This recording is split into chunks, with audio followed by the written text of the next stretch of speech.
This presentation is on Jakob Burckhardt and the putative connection between um, the institutions of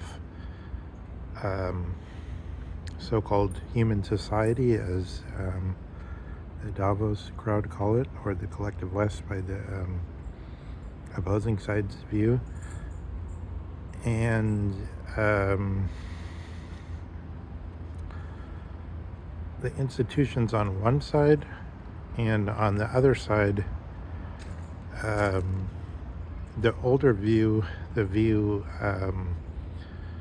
which, however, in the light of retrospect, seems to be idiosyncratic and never to have sort of come into direct daily discussion anywhere else except amongst a few persons in this sort of archipelago of maybe, I don't know, I think there's like 2,000 of these so-called policies, if that's the right way to make the plural. And there's a book, I think, actually, that's kind of interesting by one of those EGS of philosophers. I forget his name, but it's something like 1,000 Years of Nonlinear History or something like that, where he mentions this. That's an interesting way to think of why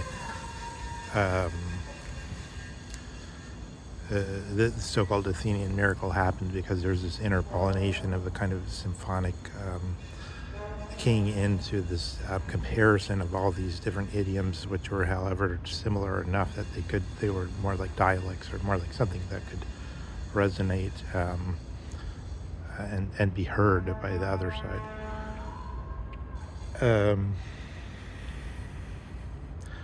So there's one sense in which it's complicated to ask what's the opposite of the institutional environment, so-called, in the power of the institutions, which then can be seen as evolving and producing certain types of knowledge, such as physics, for instance, such as the physics of Newton, and then the institution shifts, change, becomes a different thing, produces the physics of Einstein. Just as a 486 computer,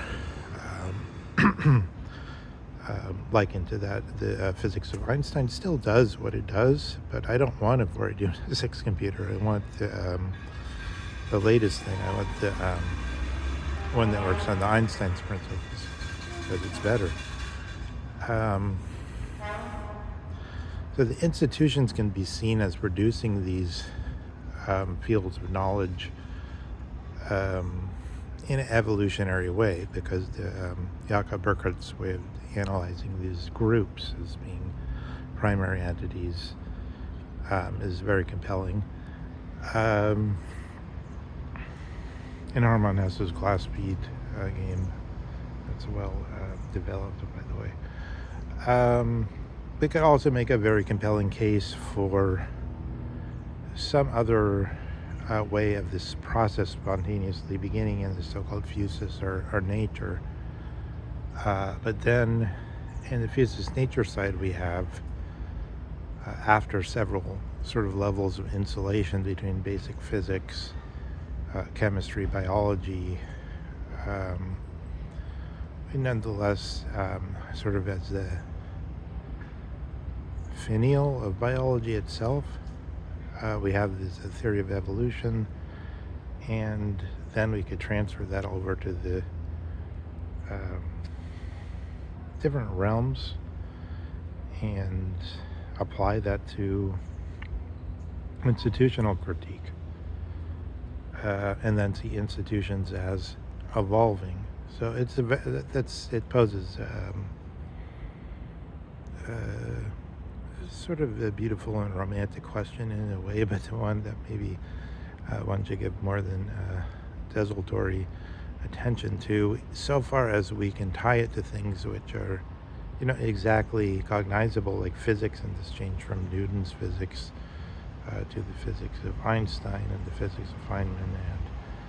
and whatever is the most advanced physics today.